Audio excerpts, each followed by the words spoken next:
Yeah, we left up 772, top paragraph. What the Chovos HaLevavos had said, all the principles we've spoken about in terms of self-accounting, he says, understanding the words, even delving into the words,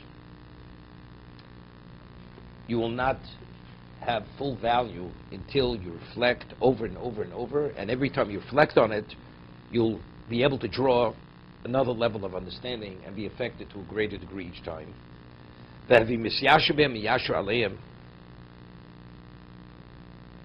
says, guide yourself by these ways and guide others to them. You will achieve the great reward from Hashem. What's maskilim? Those who understand. It says wise. Yazhiru kizor rakia. They will radiate as the radiance of the sky. Matzdiki rabim. And those who bring righteousness to others, they will shine like stars forever. And for those who inform others, he says, reprove others, will delight.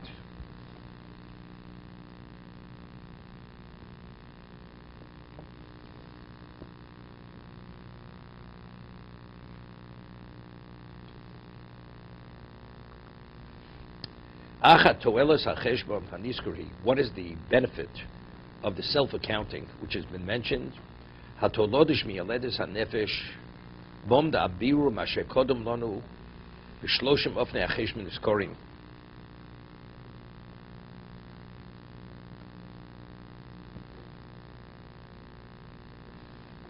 says, what's the benefit? But you only have the benefit if you fully retain all that we've discussed earlier. The 30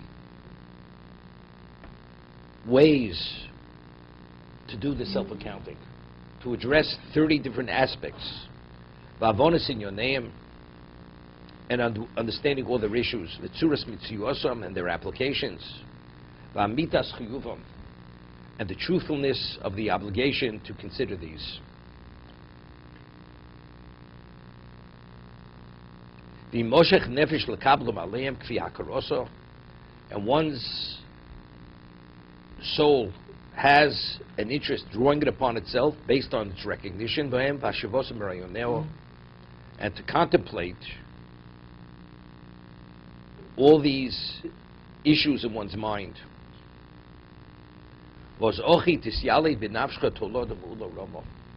Then from this there'll be a development, a consequence which is advanced and exalted. Tilmid bena kol amidos hatovos. You would learn from them all the good qualities, good characteristics. V'targia el kol hachamudos. And you will arrive at all that's special. Special quality. V'zakus etzem hanefesh mikadrus hasichlus. The purification of the soul from the tarnishing due to foolishness. Removes the darkness of the question which is within one's heart, the doubt in one's heart.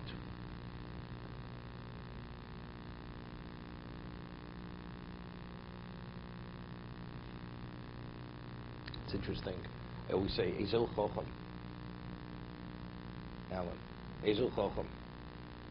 Haroas Anolad. Roe. You see it. It's not you. You understand the consequences of something. You see it. Seeing is reality. To be able to value all that he spoke about, the issues. You know, you could quote them, instant recall, all the things that have to be addressed. It's not enough. Firstly, he says you have to know what you have to focus on to do the self-accounting. He says it's not enough. Firstly, you have to appreciate the value of that. You have to appreciate its value. You have to acknowledge its truthfulness, its necessity. And you have to sense its value, its how beneficial it will be. And only after all that, then will it have an effect on your life, and it will bring you from one level to another. to be able to achieve and to acquire all the positive qualities of what a human being is. It's internalization, but first you have to know what to internalize. First you have to know the facts. And after you know the fact, then we talk about internalization. But it's not even knowing the fact. You have to accept the truthfulness of the facts, that the necessities.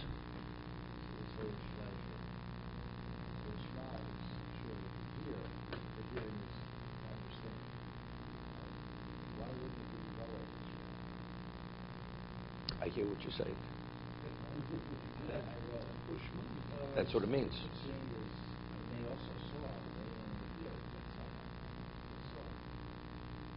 Yeah, but Shema Yisrael is not Sinai. It's not Sinai. Shema Yisrael. Shem Elokeinu Hashem Echad. No, there it's implicit in the word Shema. Shema means to understand it, to accept it, right? Yeah. No, but there's difference in the way Chazal explain themselves. Ezel Chocham, these are the words of the Mishnah. Ezel Chocham haroas hanolad. Right? It's like I said, you know, soon we're having, in this week's parsha, in the Medrash, the Gemara says that who took out the Atzmos Yosef? Moshe Rabbeinu. Who was Moshe Rabbeinu? Moshe is Chacham Lev. Chacham Lev Yikach Mitzos.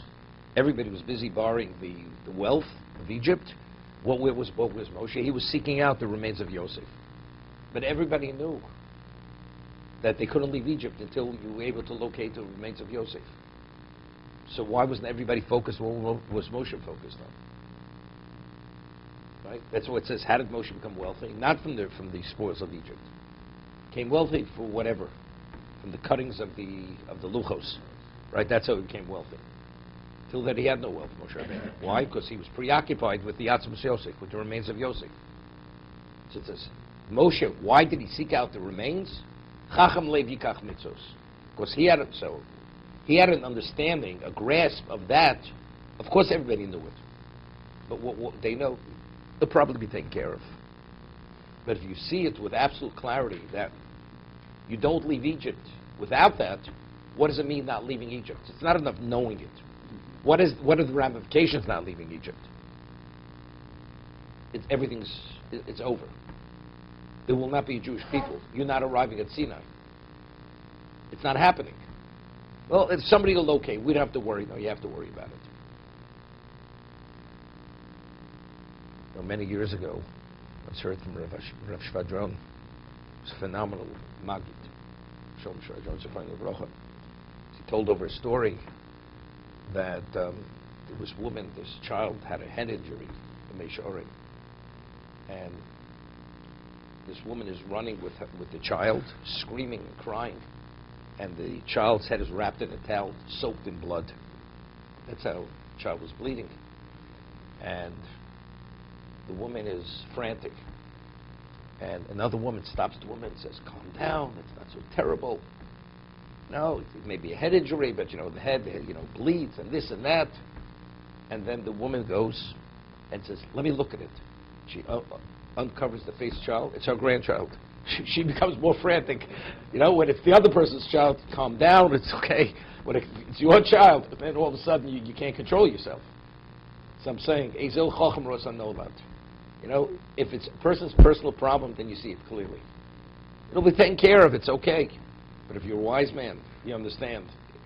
Everybody's problem is your problem. It has to be addressed. And when you see with that level of clarity, that's first priority. Nothing else has any value unless that is addressed. But you have to be a chacham for that. Although things were happening at a very high speed, and Hashem had given a directive that they should ask their neighbors for the wealth, and they were very busy with that process too. Okay. So they had a mitzvah. But Moshe was not the mitzvah. Yes, he did. So but Moshe didn't engage in that mitzvah. Why didn't he engage in that mitzvah? Because he was a wise man. Because he knew you could gather all the gold in the world. Unless we locate Atzmos Yosef, the remains of Yosef, we're staying in Egypt. We're not leaving. When we leave Egypt, we leave with wealth. What happens if you don't leave Egypt? The wealth has no value. Nothing. I understand that. Was Is that because they were bound by the oath that they couldn't do it? Correct, correct, correct. There was an oath. There was an oath here, definitely. So you'd say maybe the masses didn't know, but they were the elders of Egypt. No, Shittim were gone. What about Aaron? You had Aaron. You had other people. You had other people similar to them, not at their level, but had an understanding. The Moshe is the Chacham Levi Yikach Mitzvos. He's the wise man. He had that level of clarity. So I'm saying, to be able to appreciate whatever we're discussing here, it's not enough just to know it. It's not enough to understand it. You have to internalize to a level, it's like breathing air. That's what it is. You cannot survive existence unless you live within the context of this level of self-evaluation, the self-accounting. We continue.